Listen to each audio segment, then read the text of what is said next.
महाराष्ट्र में MIM party का परचम लहरा चुका है और असदुद्दीन ओवैसी की एमआईएम पार्टी पूरे महाराष्ट्र के अंदर चुनाव जीतने में कामयाब हुई है। आज हम बात करेंगे एमआईएम पार्टी किस किस जगह पर कितने कितने सीटों पर कामयाब हुई है। हालांकि कल तक ये बताया जा रहा था कि एमआईएम पार्टी 95-97 सीटों पर जीती है, लेकिन आज ऑफिशियल आंकड़ा आ चुका है। लगभग 125 सीटों पर एमआईएम पार्टी के प्रत्याशी चुनाव जीतने में कामयाब हुए हैं। प्रमुख तौर पर इमाम पार्टी को सबसे ज़्यादा जहाँ पर चुनाव जीता है वो है औरंगाबाद के अंदर। औरंगाबाद इमाम पार्टी का गढ़ है।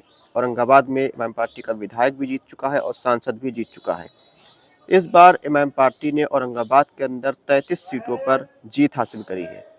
पिछले चुनाव में औरंगाबाद में इमाम पार्टी 25 सीटों पर जीतने में कामयाब हुई थी, लेकिन इस बार 8 सीटों का फ़ायदा हुआ है और 33 सीटों पर इमाम पार्टी चुनाव जीती है।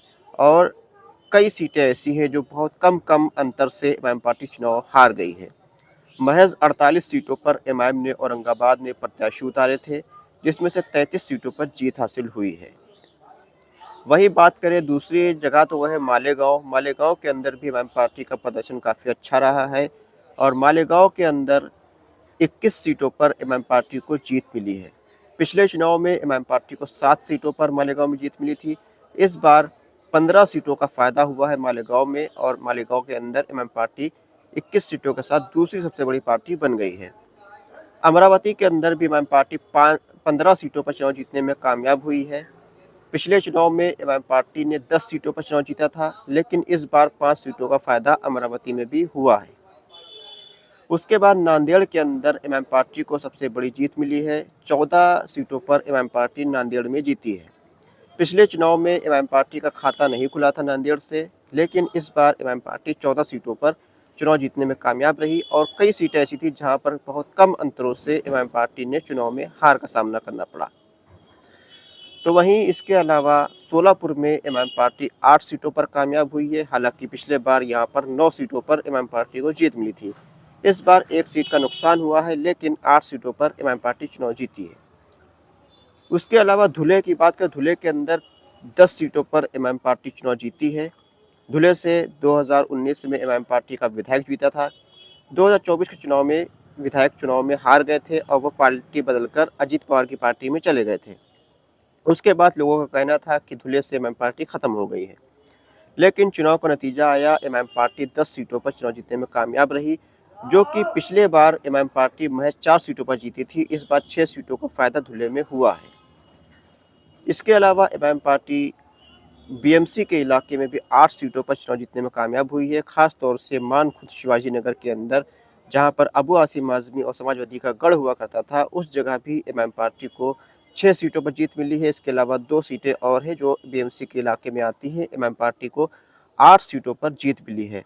तो वहीं कई सीटें थी जहां इमाम पार्टी को अच्छा वोट मिला, बहुत कम अंतरों से इमाम पार्टी चुनाव हार गई है। बीएमसी में भी पिछले बार 2 सीटों पर इमाम पार्टी को जीत मिली थी, इस बार 6 सीटों का फायदा हुआ है। इसके अलावा अगर बात करें तो इमाम पार्टी अहमदनगर में 2 सीटों पर चुनाव जीतने में कामयाब हुई है। नागपुर, जो कि आरएसएस और भाजपा का गढ़ है, यहाँ भी इमाम पार्टी ने 6 सीटों पर जीत हासिल करी है और यहाँ पर मुस्लिम लीग के भी 4 प्रत्याशी जीतने में कामयाब हुए हैं।